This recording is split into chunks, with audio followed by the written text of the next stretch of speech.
새 정권이 시작됐고요. 뭐 우리가 정편을 받듯이 흔히 말해서 이제 석친 빨아주는 작업 이런 거 열심히 잘하고 계시는 것까지는 보고 있어요 지금. 근데 이런 게 있죠.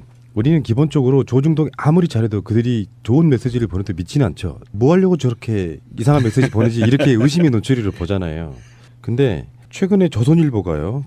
그것도 취임한 당일날 일종의 악담 비슷한 걸 했는데 그런 거지. 내가 봤을 때는요. 이것도 피해의식이에요. 그들의 피해의식. 정권이 바뀌면은 처절한 어떤 피해 복수 이런 게 이루어질 거라고 생각하는 그런 마인드를 갖고 있다가 자기들이 생각하는 피해 복수 이런 걸 못하게 하기 위해서 일단 저지선을 만드는 작업이 있잖아요. 네네. 이쪽은 생각도 안 하고 있는데 일단은 그런 느낌이에요. 문재인 식물 대통령 되는 건 시간 문제다. 물론 앞뒤에 말이 지금 잘린 채로 말씀드리고 있지만 중요 키워드는 그런 겁니다. 지금 현재 당신네들은 소수다. 문재인을 찍지 않은 60%는 문재인을 반대한 사람들이다. 뭐 이런 요지고요. 반대자들을 수용하고 가지 않으면 니들 망하는 건 시간 문제야. 이렇게 일종의 협박 이런 걸 하고 있는 건데 악담인 건데요. 이건 말이 안 된다고 생각하는 게 원래 아무리 싫은 사람이 대통령이 돼도 대통령이라고 하는 자리가 어떤 정파를 위한 자리가 아니잖아요. 국가의 발전을 위한 자리이기 때문에 설사 이명박이나 박근혜가 대통령이 돼도 일정 정도는 잘 되기를 바라는 박수를 보내주는 게 일반 국민도 아니고 언론이거든요. 그렇죠. 첫날부터 이렇게 발목 잡기 뭐 시전하시겠다 뭐 이런 뉘앙스로 칼럼을 내보내는 것 자체가 너무 좀 결례다 이런 생각이 듭니다. TV조선은 문재인 관련한 위인전 같이 잘 가공된 그런 영상들을 내보내 놓으면서 극찬을 쏟아내고 있는데 반해서 아직 신문 매체들은 정신을 못 차린 게 아닌가 싶은 생각이 드는데 이들의 논리가 문재인을 찍지 않은 60%의 사람이 있다라는 논리로 이걸 막 몰아붙이는 거예요. 그러니까 우리가 늘 생각했던 거잖아. 이번 선거 끝나서 50% 지지율 못 얻어내게 되면 분명히 보수 언론은 이런 방식으로 까고 들어올 것이다라는 부분에서 이제 뭐 뻔히 예견된 사안이지만 굉장히 기분 나쁜 얘기들을 던지고 있는 거예요. 근데 여기 메시지의 중요한 건 뭐냐면 얘네들이 다자구도라는 부분에 대한 언급을 전혀 안 했고 그 다음에 투표율 그러니까 득표율 프로테지만 갖고 지금 시비를 걸고 있는 거란 말이죠. 그렇죠. 그러니까 사실상 그 득표한 수순으로 따지게 되면 문재인 대통령은 지난번 18대 대선에 비교해서 약 100만 표 정도 표를 덜 얻은 거예요. 지금 1,300만 표 조금 넘게 얻었는데 지난번에 1,469만 표 정도를 얻었기 때문에 따지고 한 120만 표 정도? 요 빠진 게 맞아. 숫자적으로는. 근데 지네들이 얘기하는 박근혜 같은 경우에는 무려 800만 표가 빠진 거예요. 새누리당은. 그러니까 홍준표로 인해서 손실 본 표 수가 800만 표라고 국민들 다자구도가 아닌 점을 감안해서 보자고 치면 그만큼 지지층이 이탈했고 이 다자구도 안에서 이마만큼의 득표율과 득표수를 얻어낸 또는 역대 최고의 득표 차이를 보이면서 당선한 부분에 대해서는 전혀 언급을 안 하면서 이거를 국민들한테 지지받지 못했다는 방식으로 몰고 가고 있는 거는 이건 완전히 언론의 마타도지 정도 되면 우리가 계속 그 언론들에서는 잊어버리고 있는 건지 아니면 뭐 고의적으로 감추고 있는 건지 모르지만 이번 대통령 선거의 후보가 13명이었어요. 예, 13명 중에서 그냥 5명이었다고 합시다. 뒤에 후보는 다 합쳐도 1%가 안 되는데. 그래요. 5명으로 압축을 하더라도 5명이 후보가 나와서 겨루었는데 41.1%라는 거는요. 압도적이라고 말을 해도 돼요. 그 정도고 데이터를 보면 전국적으로 이번에는 정권 교체의 의지가 굉장히 많이 담겨 있는 투표율이 나왔거든요. 그리고 득표율도 그렇게 나와 있고 이런 부분들에 대해서 조선일보 입장에서는 이렇게 내는 것은 정말 푸른나무님 말대로 걱정이죠. 걱정. 두려움이고 본인들이 당하게 될 그런 어떤 걱정. 그리고 더불어 한 가지 얘기를 하면 얘네들은 아직도 이 사설 쓴 사람은 아직도 이제 5월 10일 이후의 날이 이명박이나 박근혜 정권의 그런 암울했던 시기와 등치를 시키는 거예요. 전혀 다른 시대가 새 시대가 왔는데도 불구하고 얘네들은 아직도 과거에 얽매 있는 거죠. 그러니까 이제 표현을 문재인 대통령에 대해서 군림하는 대통령이다. 그런 대통령의 스타일로는 한 발짝도 나갈 수 없다. 협치해야 된다. 내가 보기엔 누구보다도 빠른 협치와 그 지속적인 그 공동 정부 수행을 위한 어떤 뭐 인사들의 적용을 하고 있는데도 불구하고 얘네들 눈에는 이 사람이 이 압제자 또는 독재자처럼 보여지는 것 같은 그런 식의 두려움을 스스로 표현하고 있는 거예요. 이게 뭐 무서운 개가 더 심하게 짖는다고 지금 조선일보를 비롯한 기존 언론들은 자기들한테 어떤 형태로의 이건 탄압이라고 표현할 수 없는 거고 제대로 된 조사라든지 구현이라든지 조건들이 돌아오게 될지에 대해서 미리 겁을 먹고 비명을 지르고 있는 상태라고 봐야 되는 거죠. 그러니까 뭐 정확히 말하면은 문재인 대통령한테 군림하는 대통령이다라고 표현한 게 아니라 군림하는 대통령으로는 성공할 수 없다 이런 워딩인데 그 생각도 안 해본 거고요. 우리들 입장에서는 그런 거고 이 사람이 하고자 하는 이야기는 사실 이거예요. 적폐청산을 매달리면 왜 선거 과정에서도 그런 거 있잖아요. 적폐청산 그러면은 내가 적폐라고 생각하는 사람들이 적폐청산 하면 안 돼 이렇게 해왔던 그 과정이 있잖아요. 그런 방식으로 해서 뭐 안철수 후보하고 또 여러 가지 논쟁이 있었고 이렇게 우리가 들어가 보면 생각을 해보면 적폐청산이라고 하는 부분에 매달리지 말고 과거를 막 탈탈 털어버리는 짓을 하지 말고 앞으로 협치하면서 나가야 된다. 안 그러면 니들 망한다. 요거예요. 좋게 가자. 그렇지. 아니, 미리 이렇게 할 필요가 없다고. 문재인에 대한 불신일 수도 있는데요. 또는 지들 입장에서는 이제 두려움일 수도 있는데 일단 적폐청산이란 말 자체가 이 사람들한테는 굉장히 낯뜨거운 자기들 얼굴 보이는 거울 같은 그런 느낌이라서 그런 거 하지 말고 좋게 가자고 이렇게 이야기하고 있는 건데 이게 예를 들어서 새가 날아든다가 이야기하면요 굉장히 올곧게 들려요. 그렇죠. 지금까지 적폐였던 놈이 적폐청산 매달리면 안 돼라고 이야기하면 느끼는 기분이 좀 상당히 다른 거죠, 그게. 이 조선일보 입장에서는 지금 굉장히 좀 뜨거운 것은 사실이에요. 마음들이 뜨겁고 불안한 거는 왜냐하면 노무현 대통령 시절에 조선일보와 정면으로 부딪혔었잖아요. 그리고 언론 개혁을 그때 굉장히 강하게 밀어붙이다가 실패했거든요. 그 경험들이 자기들 DNA에 있는 거예요. 그래서 노무현 대통령 시절에 노무현 정부를 끌어들여서 그런 과오를 밟지 않아야 된다. 이런 논리로 지금 그 논리를 피고 있는 거고요. 혹시라도 문재인 대통령 정부에서 이 언론 개혁에 대해서 이야기가 나오고 푸른나무님이 얘기했듯이 적폐청산을 본인들한테 어떤 칼날이 겨루어질까 봐 무섭죠. 사실은. 먼 눈에는 뭐만 보인다는 이야기 있잖아요. 네. 그들은 그런 정치를 해왔거든요. 그리고 사실상 뭐 박근혜 정권 탄핵 바로 그 즈음에 가지고 TV조선이 허가 취소가 될 뻔했다가 조건부 유예가 된 상태거든요. 예, 1년 단위. 근데 저는 이제 이야기가 나온 김에 그런 이야기 한번 해보고 싶어요. 정권의 성공과 실패를 가늠하는 거 있잖아요. 이게 사실은 언론이 해버리는 거예요. 언론을 통해서 국민들이 이 정권은 실패했네, 성공했네를 바라보게 되는 것. 예를 들면 노무현 정권 때 그 속내용과는 아무 상관없이 실패라고 생각했던 사람들 그리고 국민 여론이 막판에 막 바닥을 쳤던 거는 다 주요 언론들이 노무현 정권에 등을 돌리는 관계. 이런 거잖아요. 그리고 실제로 박근혜 탄핵 기간에도 조중동까지 합사해가지고 박근혜 털어대니까 못 베기고 두 손 들어버린 거거든요. 그렇죠. 예. 그러니까 언론이 그렇게 무서운 거고 사실 어떤 의미에서 보면 현대에 있어서의 언론은 거의 전부라고도 할 수 있는데 이들이 착각한 게 하나 있죠. 노무현 정권 때에 비해서 지금은 인터넷, SNS의 힘이 엄청나게 강해진 시대이기 때문에 하다못해 팟캐스트도 조중동과 맞먹는다는 정도의 위력을 갖고 있다고 하니까 그들의 어떤 그런 생각도 버려야 되지만 저는 이렇게 생각합니다. 어떤 확실한 선을 좀 그어줘야 된다고 생각해요. 뭐냐면은 일단 머릿속에 문재인 대통령이 되면 뭔가 확실하게 뭘 청산할 거야 마인드는 버려요. 그 초법적으로 할 수는 없어요.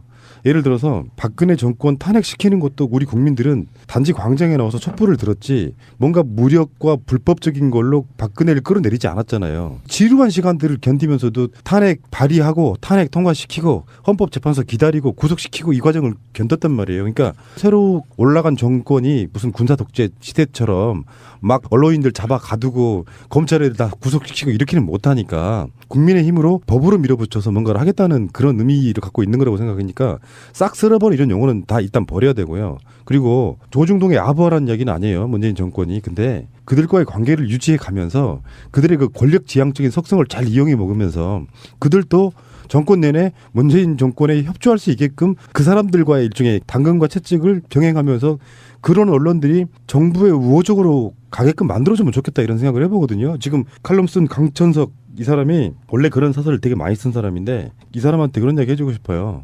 됐어. 너는 안중에도 없어. 지금 적폐청산이 문제가 아니고 뭐 식물 대통령이라는 이 표현을 지금 취임한 첫날 이게 할 말입니까? 이게 지금 그런 말 하고 싶더라도 이게 잔치를 막 시작해갖고 손님들 들어오고 있는 입구에서 소금을 뿌리고 있는 짓거리란 말이지. 참 무리한 거야 이런 거는.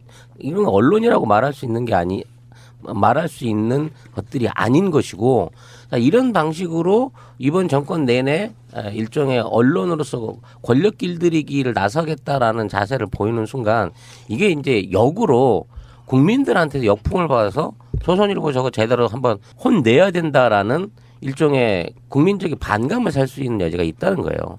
지금 그 군소 언론에 비해서 대규모 조중동이 살아남을 수 있는 우리 그 잘못된 제도들이 있어요. 그러니까 언론 지원금이라는 게 있거든. 그러니까 대한민국에 있는 모든 언론사들한테 정부가 지원금을 주는 제도가 있어요. 근데 이게 뭘로 돼 있냐면 발행 부수 순으로 이걸 나눠주는 거야. 그러니까 예전에는 이게 각 회사별로 노무현 정부 같은 때는 등치가 받을 수 있게끔 그러니까 똑같은 건 아니지만 군소 언론이나 작은 출판사라든지 매체들도 다 이 도움을 받을 수 있는 구조였다고 치면 이게 이명박근혜 정권 넘어가면서 이제 등치 큰 애들이 많이 갖고 가고 자잘한 애들은 조금 갖고 가는 구조로 바뀌어 버렸거든. 이것부터 빨리 제자리를 잡아 놔야 돼요. 그래서 목줄을 조여야 돼, 이 새끼들은. 그래야 정신 차리고 제대로 된 기사 쓰고 국민들 독자들 무서운지 안다는 거지. 이건 독자들을 무시한 거야. 얘네들은 지금 틈새 시장에 살아남는 전략을 택하고 있다고 봅니다. 홍준표를 찍는 표들이 그래도 20몇 % 정도 나오는 나라니까요. 그래서 그들에게 이제 그들만의 어떤 까내는 언론으로서의 역할을 한번 해보겠다 이런 느낌도 있고요. 분명히 지금 현재는 조중동이나 종편들도 문재인 대통령을 빨아주지만 근데 허니문도 없어 이 새끼는. 근데 그 허니문 기간이 지나면은 어느 순간이 되면 국민적인 관심사가 멀어지고 저는 문재인 대통령의 첫날을 제가 봤을 때는 그런 느낌이었거든요. 그런 방식으로 하지 않겠다. 그러니까 이게 우리들 또 마인드가 바뀌어야 되는 게 아까 좀 전에도 그런 이야기 드렸지만 급격한 편가르기 딱 해놓고 우리 편만 챙길래 그게 박근혜가 망한 사실은 지름길 같은 맞습니다. 거거든요. 예, 예. 그래서 그들을 안고 가야겠다. 이런 마인드를 계속 보여주고 있는 거예요, 지금. 그럴 때 지지자분들도 거기에 대한 어떤 마인드를 좀 갖추시고요. 선거 끝났으니까 뭐 홍준표 찍었던 사람, 뭐 누구누구 찍었던 사람들에 대한 적대 감정 말고 내가 문재인이다 이런 생각으로요. 그런 사람들을 문재인 정권이 잘할 때 박수 쳐주게 만드는 그리고 못할 때는 비판도 해야 됩니다. 정권 재창출을 위해서라도 못하는 부분은 비판을 해야 되겠지만 뭔가 올곧은 올바른 정보를 갖고 해도 비판을 해도 해야 된다 이렇게 생각이 들고요. 자 어쨌건 강천성님 그 첫날부터 기분 나쁘게 그런 거 터뜨리셔가지고요. 축하드립니다. 예. 이 양반이 이거 네. 개표 결과가 100% 나오지 않았을 시점에 이런 칼럼을 써가지고 본인의 그 마음 속에 있는 거를 들켜버렸는데 앞으로는 아마 안 쓸 거예요. 지금 그 청와대에서 문재인 대통령이 움직이는 행보를 보면 국무총리나 홍보수석 같은 경우에 언론인 출신들이거든요. 그렇기 때문에 아마도 이게 좀 좋은 관계를 유지해 나갈 것 같아요. 조중동과도. 뭐 사소한 것까지 다 시비를 걸고 있는데요. 취임식 때 영부인이 한복을 안 입었다. 그리고 무늬가 들어간 정장, 단색 정장이 아닌 무늬가 들어간 정장을 입고 손을 흔들고 뭐 따봉 같은 행위를 했다고 해서 막 튀는 행위를 했다라는 식으로 비판적인 오더를 꺼내놓은 거야. 그럼 지금 뭐야? 옛날 박정희 대통령 옆에서는 유경수 여사 코스프레를 하라는 거야. 뭐야? 이런 유의 것까지 자잘한 것까지 시비를 걸어서 뭐라 그러는 걸 보면 이것들이 아직도 이런 기사가 국민들한테 맥힐 수 있을 거라는 생각을 하고 쓴다는 게 정말 사상이 놀라워요. 그러니까 속마음은 다 싫은 거죠. 네. 자기도 선거에 진 거예요. 근데 이렇게 봐야지. 반대로 한복을 입고 나오면은 보궐선거 개념으로 치러진 대통령 선거고 바로 취임식하고 그래서 준비할 시간이 없어서 약소하게 간단하게 했잖아요. 한복 입고 나오면 뭐라고 그러냐면은 지금 때가 어느 때인데 지금 이 비상시기에 한복 입고 이렇게 치장하고 나오냐 이렇게 이야기할 사람들이니까. 그러니까 보통 한복을 새로 맞추면 맞추는 기간이 아무리 빨라도 한 일주일 정도 이렇게 걸리거든요. 그러면은 또 그럴 거예요. 이런 엄중한 시기에 미리 대통령 될 줄 알고 준비 다 해놓고 한복을 맞춰놨다. 근데 웃기는 거는 그 조선일보나 중앙일보 그 사설 그 하고 같이 맞닿아 있는 전면에 재벌들이 취임 축하 광고들을 내는 거야. 재벌. 그네들이 전면 광고를 내갖고 대통령 취임 축하 뭐 광폭 행보 감사 뭐 고맙습니다. 뭐 이런 유의 이제 눈에 빤히 보이긴 하지만 일종의 이제 현 정권에 대한 기대감을 뭐 나타낸다 뭐 이런 식의 칭찬 일색의 광고들을 전면 광고로 올리고 있단 말이에요. 그 광고와 같이 가면서 그런 짓거리를 한다는 거지, 걔들은. 그 기업들 광고는 뭐 정권이 바뀌거나 그러면 대통령 선거가 끝나면 의례적으로도 다들 하는 거기 때문에 그동안 해왔기 때문에 큰 의미는 없는데 어쨌든 그 조중동을 비롯한 그 문재인 대통령을 씹으려는 분들은 좀 자중해 주세요. 씹을 거리가 이제 없어졌어요. 별로 없고 앞으로 행동을 보면 청와대의 움직임이나 정부의 움직임을 보면 당신들도 칭찬할 수밖에 없는 그런 상황이 벌어질 겁니다. 문재인 대통령에 대한 비판은 있을 수 있어요. 비판 없는 사회가 정상적인 사회입니까? 근데 워낙에 악의적으로 해왔던 것이 비판이기 때문에 그냥 쓰레기처럼 보이는 뭐 그런 효과가 있다고 보고요. 그래서 평상시에 행동이 중요해요. 칭찬할 건 칭찬하고 비판할 건 비판하고 했던 사람들은 그게 언론이고요. 언론이 이미 그 언론을 접하는 사람들한테 새가 날아든다 포함이라고 생각해요. 뭔가 악의성을 먼저 발견하면은 그 사람이 또는 그 매체가 아무리 좋은 이야기를 해봐야 좋게 안 들린다는 언론은 그래서 평상시 때 해왔던 이력이나 역사나 이미지가 중요하다는 말씀 한번 드려보고 싶어요. 이 다자구도 안에서 이마만큼의 득표율과 득표수를 얻어낸 또는 역대 최고의 득표 차이를 보이면서 당선한 부분에 대해서는 전혀 언급을 안 하면서 이거를 국민들한테 지지받지 못했다는 방식으로 몰고 가고 있는 거는 이건 완전히 언론의 마타도지 정도 되면 우리가 계속 그 언론들에서는 잊어버리고 있는 건지 아니면 뭐 고의적으로 감추고 있는 건지 모르지만 이번 대통령 선거의 후보가 13명이었어요.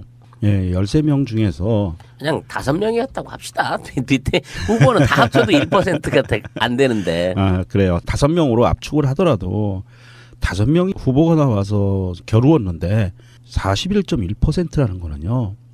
압도적이라고 말을 해도 돼요. 그 정도고 데이터를 보면 전국적으로 이번에는 정권 교체의 의지가 굉장히 많이 담겨 있는 투표율이 나왔거든요. 그리고 득표율도 그렇게 나와 있고 이런 부분들에 대해서 조선일보 입장에서는 이렇게 내는 것은 정말 푸른나무님 말대로 걱정이죠. 걱정. 두려움이고 본인들이 당하게 될 그런 어떤 걱정. 그리고 더불어 한 가지 얘기를 하면 얘네들은 아직도 이 사설 쓴 사람은 아직도 이제 5월 10일 이후의 날이 이명박이나 박근혜 정권의 그런 암울했던 시기와 등치를 시키는 거예요. 전혀 다른 시대가 새 시대가 왔는데도 불구하고 얘네들은 아직도 과거에 얽매 있는 거죠.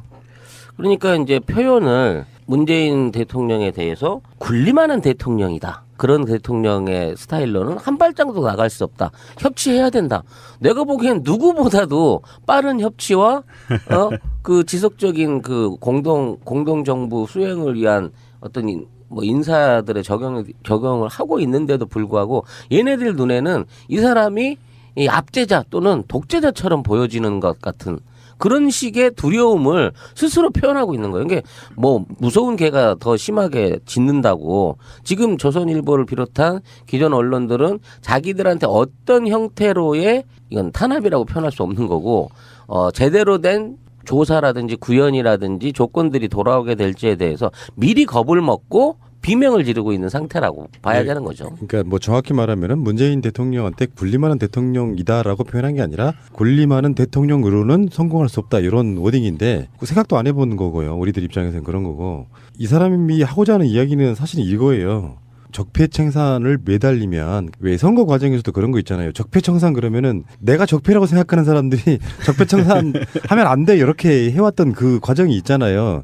그런 방식으로 해서 뭐 안철수 후보하고 또 여러 가지 논쟁이 있었고 이렇게 우리가 들어가 보면 생각을 해보면 적폐청산이라고 하는 부분에 매달리지 말고 과거를 막 탈탈 털어버리는 짓을 하지 말고 앞으로 협치하면서 나가야 된다. 안 그러면 니들 망한다. 새 정권이 시작됐고요. 뭐 우리가 정편을 봤듯이 흔히 말해서 이제 석친 빨아주는 작업 이런 거 열심히 잘하고 계시는 것까지는 보고 있어요 지금. 근데 이런 게 있죠. 우리는 기본적으로 조중동이 아무리 잘해도 그들이 좋은 메시지를 보내도 믿지는 않죠. 뭐 하려고 저렇게 이상한 메시지 보내지 이렇게 의심의 노출을 보잖아요. 근데 최근에 조선일보가요.